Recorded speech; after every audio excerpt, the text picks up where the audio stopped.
Good morning friends. आज हम लोग चर्चा करेंगे फोटोसिंथेसिस के बारे में। फोटोसिंथेसिस इन प्लांट्स का ये छोटा सा टॉपिक हमने लिया है, जो मेरे से डाउट पूछा गया है कि फोटोसिंथेटिक पिगमेंट्स के बारे में ज़रा बता दें। मैं बताऊंगा फोटोसिंथेटिक पिगमेंट्स के बारे में कि pigments that have an ability to absorb light at specific wavelength. किसी स्पेसिफिक वेवलेंथ पर लाइट को अब्जॉर्ब करने की जिस पिगमेंट में क्षमता होती है उसे हम लोग क्या कहते हैं, फोटोसिंथेटिक पिगमेंट कहते हैं। अगर हम बात करते हैं इसके अंदर, तो टाइप्स क्या क्या होते हैं फोटोसिंथेटिक पिगमेंट। इसमें आता है chlorophyll A, B, C, D और ई। जिसमें से अगर मैं आपसे प्राइमरी की बात करूंगा, प्राइमरी फोटोसिंथेटिक पिगमेंट, तो आप सिर्फ ए की बात करेंगे, ठीक है ना। प्राइमरी कहने का मतलब ये हो गया कि हर एक फोटोसिंथेटिक ऑर्गेनिज्म में क्लोरोफिल ए प्रेजेंट होगा ही होगा, ठीक है। बाद बाकी जो भी है वो सारे के सारे किस में आ जाते हैं, वो सब एसेसरी पिगमेंट में आ जाते हैं और ये प्राइमरी पिगमेंट में आता है। बाद बाकी सारे के सारे एसेसरी पिगमेंट्स में आते हैं, बाद बाकी सारे के सारे, ठीक है। अब देखिए काम क्या होता है। क्लोरोफिल ए, जिसको कि हम प्राइमरी फोटोसिंथेटिक पिगमेंट कह रहे हैं, उसका काम होता है लाइट एनर्जी को अब्जॉर्ब करके उससे किसी फोटो सिस्टम में काम करना। इलेक्ट्रॉन रिसेप्टर के पास, प्राइमरी इलेक्ट्रॉन रिसेप्टर के पास इलेक्ट्रॉन को भेजना, ठीक है। बाद बाकी एसेसरी पिगमेंट क्या करते हैं, ये देखिए। जब क्लोरोफिल ए की हम लोग बात कर रहे थे, तो क्लोरोफिल ए पार्टिकुलरली एक खास तरह के वेवलेंथ को ही एक्सेप्ट कर सकता है, खास तरह के वेवलेंथ के फोटोन को एक्सेप्ट कर सकता है। जबकि बाद बाकी जो एसेसरी पिगमेंट्स हैं वो different different wavelength, different different visual light spectrum पर जितने जितने वेवलेंथ के होते हैं, उन सारे वेवलेंथ को अलग अलग डायमेंशंस में ये सब क्या कर सकते हैं, अब्जॉर्ब कर सकते हैं। जबकि ये एक किसी खास पर्टिकुलर वेवलेंथ को ही अब्जॉर्ब करेगा। बात समझ पा रहे? तो ये सब क्या करेंगे, ये सब उस अब्जॉर्ब करके, उस सब फोटोन्स को अब्जॉर्ब करके उसकी एनर्जी को ट्रांसफर करते हैं कहां पर, photo system, sorry chlorophyll A के पास, ठीक है। उसके पास ट्रांसफर करेंगे और फिर क्लोरोफिल ए जो है इन सब की एनर्जी को लेकर के फिर आगे काम करेगा। आइए देखते हैं। अगर हम किसी ऑर्गेनिज्म के अंदर बात करते हैं, अगर वो फोटोसिंथेटिक ऑर्गेनिज्म है तो उसके पास ए प्रेजेंट होगा ही होगा, साथ में बी भी हो सकता है, साथ में सी भी हो सकता है, साथ में डी भी हो सकता है, साथ में ई भी हो सकता है। कुछ एक एग्जांपल्स आपके सामने अगर मैं प्रेजेंट करूं, तो क्लोरोफिल ए के साथ बी, अगर हम एल्गी के अंदर बात करते हैं तो क्लोरोफाइसी, बी के ए के साथ सी, तो बताइए आप लोग, फियोफाइसी, है ना। ए के साथ अगर डी की बात करते हैं तो जिसे कि हम लोग रेड एल्गी कहते हैं, बोले तो क्या, रोडोफाइसी। और ए के साथ ई की अगर हम बात करते हैं तो ये खास तरह का एल्गी आ जाता है, बहुत जगह नहीं पढ़ाया जाता है, ज़ेंथोफाइसी कहा जाता है इसे, इसे ज़ेंथोफाइसी कहा जाता है, जहां पर क्लोरोफिल ए के साथ क्लोरोफिल ई होता है, ठीक है। इसके साथ साथ हम बात करते हैं, हम स्पेशली यहाँ पर प्लांट्स की बात कर रहे हैं, तो कैरोटीनोइड्स, एंथोसियानिन जो कि फ्लेवोनोइड्स के ग्रुप का आ जाता है, फ्लेवोनोइड्स की फैमिली का आ जाता है। उसके बाद बीटालाइंस, ठीक है, और कैरोटीन। स्पेशली अगर मैं बात करूंगा तो कैरोटीनोइड्स जो होते हैं वो येलो कलर के लिए रिस्पॉन्सिबल होते हैं, और बीटालाइंस जो होते हैं वो रेड कलर के लिए रिस्पॉन्सिबल होते हैं। आपका ज़ेंथोफिल, अगर कोई आदमी पूछना चाहता है कि ज़ेंथोफिल कहाँ पर आता है, तो ज़ेंथोफिल कैरोटीनोइड्स में ही आ जाता है, उसी की कैटेगरी में आता है, ठीक है। नोट लगाया मैंने, all pigments other than chlorophyll A R called accessory pigment. यही बात अभी मैं थोड़ी देर पहले आपको बता रहा था। रोल की अगर हम बात करेंगे, एसेसरी पिगमेंट का काम क्या होता है, हमने क्लोरोफिल ए का काम देख लिया। हम बात करते हैं कि एसेसरी पिगमेंट का काम क्या था। क्लोरोफिल ए के काम को और आगे हम लोग थोड़ा सा डिटेल में पढ़ेंगे, जब हम लोग रिएक्शन सेंटर के बारे में पढ़ेंगे, जब हम लोग फोटो सिस्टम 1 और फोटो सिस्टम 2 में इसी लेक्चर में मैं बताऊंगा इसको, ठीक है। देखिए रोल की बात करते हैं तो ये क्या करता है, अब्जॉर्ब करता है लाइट को of different wavelength, different wavelengths and transfer the energy to chlorophyll molecule, chlorophyll A molecule specially बात करूंगा, ऑल्सो नोन एज एंटीनिम। यही रीजन है कि इन सारे एसेसरी पिगमेंट्स को क्या कहा जाता है, एंटीनी कहा जाता है। एक बार मैं आपको यहाँ पर डायग्राम की हेल्प से बताऊंगा कि ये जो रेड वाला मैंने बना रखा है ये क्लोरोफिल ए है, और बाद बाकी जो यहाँ पर मैंने बना रखे हैं ये एसेसरी पिगमेंट्स हैं। इसमें क्लोरोफिल बी भी आ सकता है, सी भी आ सकता है, डी भी आ सकता है, ई भी आ सकता है, कैरोटिनॉइड्स भी आ सकते हैं, एंथोसियानिन भी आ सकता है, बेटालाइंस भी आ सकता है और कैरोटीन भी आ सकते हैं। यहाँ पर ये सारे के सारे जो मैं दिख रहा हूँ ये सारे के सारे क्या हैं, ये सब एसेसरी पिगमेंट्स हैं। ठीक है, ये करते क्या है, ये डिफरेंट वेवलेंथ ऑफ लाइट को अब्जॉर्ब करते हैं और उसे ट्रांसफर करते हैं। ये देखिए ये ट्रांसफर हो रहा है एनर्जी और ये फाइनली यहाँ ट्रांसफर होता है। ठीक है, तो ये सब ने अगर इधर से भी कहीं से भी स्टार्ट हो रहा है तो ये क्या करेगा, फाइनली देगा किसको, क्लोरोफिल ए को। ठीक है, इसके आगे की बात हम आगे करते हैं, अभी स्टेप वाइज हम लोग देखते हैं। कैरोटिनॉइड्स की बात करते हैं तो ये प्रोटेक्ट करता है किसके, प्लांट्स को फ्रॉम एक्सेसिव हीट। यहाँ पर प्लांट्स को कहने का मतलब हो गया कि यहाँ पर हम स्पेशली किसकी बात कर रहे हैं, क्लोरोफिल ए को ही प्रोटेक्ट करने की बात कर रहे हैं। और चूंकि लाइट के हीट से अगर बचाना है, फोटोन की हीट से अगर बचाना है, ये अगर एक फोटोन है तो फोटोन की हीट से अगर क्लोरोफिल ए को बचाना है तो लाइट के हीट से बचाने के कारण हम लोग उसको क्या नाम देते हैं, फोटो ऑक्सीडेशन। फोटो ऑक्सीडेशन है ना। देखिए plants from excessive heat and prevents photooxidation of chlorophyll a. क्यों, क्योंकि ये हमारा रिएक्शन सेंटर है, मेन पॉइंट तो यहीं पर पहुंचना है। तो इसके फोटो ऑक्सीडेशन को बचाना है, लाइट के ज़्यादा ओवर हीटिंग से क्लोरोफिल ए को बर्न होने से, फोटो ऑक्सीडेशन होने से बचाना है। इस कारण से कैरोटिनॉइड्स को क्या कहा जाता है, सील्ड पिगमेंट्स भी कहा जाता है।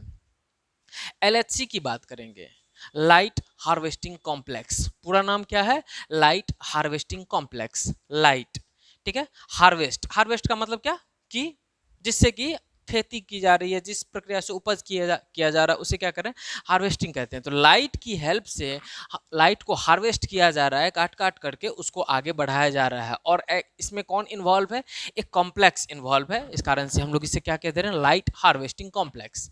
Complex of pigments molecules which are associated with absorption of photons of different wavelength and transfer this energy to reaction center। वही रिएक्शन सेंटर जिसे कि हम क्या कह रहे हैं, क्लोरोफिल ए कह रहे हैं। वही रिएक्शन सेंटर जिसे हम क्लोरोफिल ए कह रहे हैं। रिएक्शन सेंटर की बात करते हैं तो ये क्या होता है, ये फंक्शनल यूनिट ऑफ फोटोसिंथेसिस होता है। फंक्शनल यूनिट ऑफ फोटोसिंथेसिस होता है, ये कोई सा भी है, ये ट्रांसफर किसको करेगा, फाइनली रिएक्शन सेंटर को करेगा। और इसके कारण से बाद बाकी सारे मॉलिक्यूल को हम लोग क्या कहते हैं, एंटीना कहते हैं या एंटीनी कहते हैं, एंटीना मॉलिक्यूल, एंटीनी। ठीक है, और इसमें से भी जो स्पेशली कैरोटिनॉइड्स है जो कि इसको फोटो ऑक्सीडेशन से बचा रहे हैं उसको हम लोग सील्ड पिगमेंट्स कह रहे हैं। यहाँ पर क्या होता है कि ये जो क्लोरोफिल ए है ये क्या करता है, primary electron acceptor. Primary electron acceptor, यहाँ पर मान लेते हैं कि कोई एक मॉलिक्यूल है जिसे कि हम क्या कह रहे हैं, primary electron acceptor. Primary electron acceptor अपना इलेक्ट्रॉन उसे ट्रांसफर कर देता है। प्राइमरी इलेक्ट्रॉन एक्सेप्टर को ये इलेक्ट्रॉन क्या कर देता है, ये क्लोरोफिल ए मॉलिक्यूल ट्रांसफर कर देता है। कैसे करता है ये सब हम लोग लाइट रिएक्शन, डार्क रिएक्शन जब देखेंगे तब हम लोग आपको इसे डिस्कस करके इसको बताएंगे। ठीक है, ये क्या कर रहा है, अपने इलेक्ट्रॉन को इसको ट्रांसफर कर रहा है। ठीक है, ये जो प्राइमरी इलेक्ट्रॉन एक्सेप्टर है ये इसको एक्सेप्ट करके फिर इसको आगे बढ़ाएगा। ठीक है, तो इस कारण से इसे हम लोग क्या कहते हैं, लाइट को हार्वेस्ट करने का ये मैकेनिज्म है। इस कारण से इसे हम क्या कह रहे हैं, लाइट हार्वेस्टिंग कॉम्प्लेक्स कह रहे हैं। और ये जो रेड वाला मॉलिक्यूल है इसे हम क्या कह रहे हैं, रेड वाले मॉलिक्यूल को रिएक्शन सेंटर कह रहे हैं। रिएक्शन सेंटर कह रहे हैं।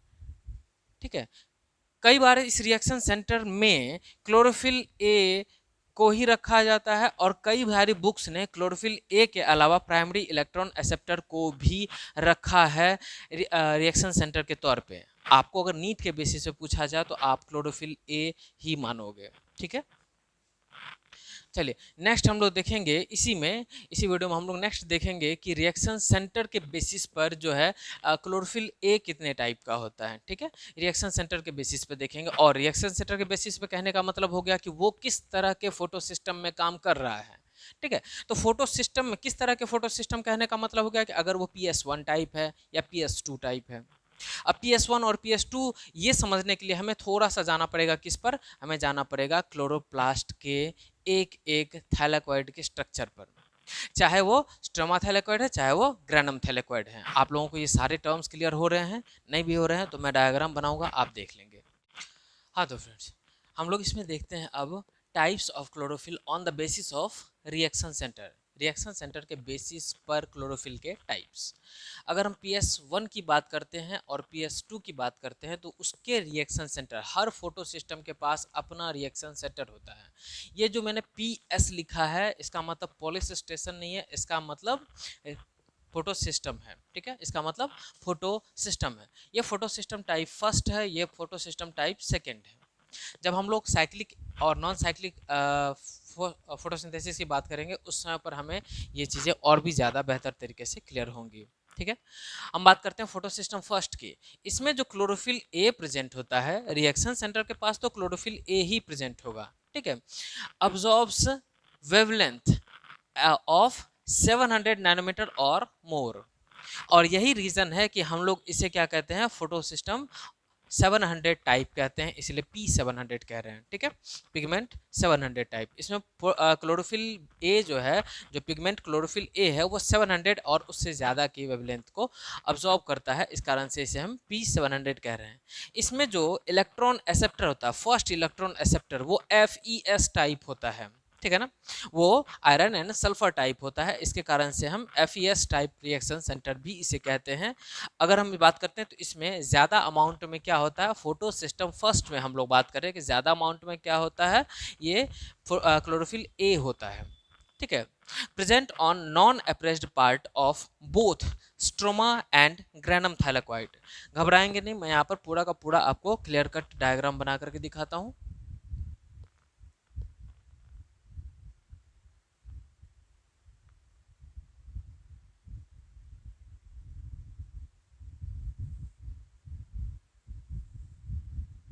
ये देखिए, ये जो मैंने स्ट्रक्चर बनाया है ये क्या है, ये क्लोरोप्लास्ट के अंदर जो आप कॉइन लाइक ऐसे कॉइन के पाइल ऑफ कॉइन्स के ये जो स्ट्रक्चर बनाते हो इस तरह से करके, तो ये वाला स्ट्रक्चर ग्रेनम कहला रहा है और ये वाला स्ट्रक्चर जो स्ट्रोमा के अंदर प्रेजेंट है ये स्ट्रोमा ऑफ द क्लोरोप्लास्ट है।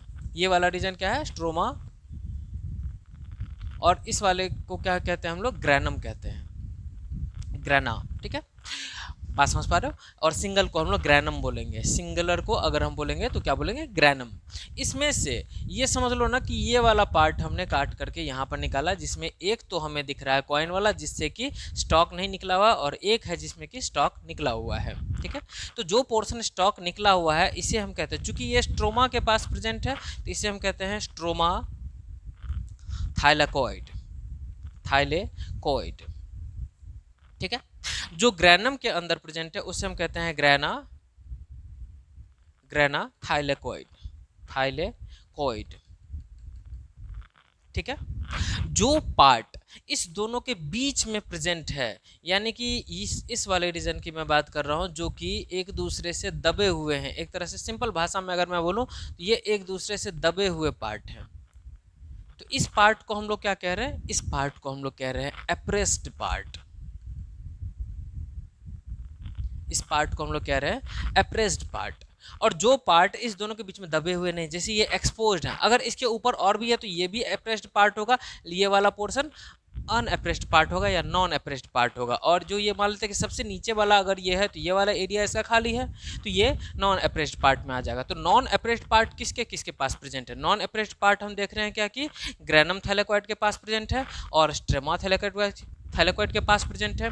ये तो ऑलवेज ही नॉन अप्रेस्ड रहेगा और ये बीच बीच में अप्रेस्ड रहेगा, बाद की जगह नॉन अप्रेस्ड रहेगा, ठीक है।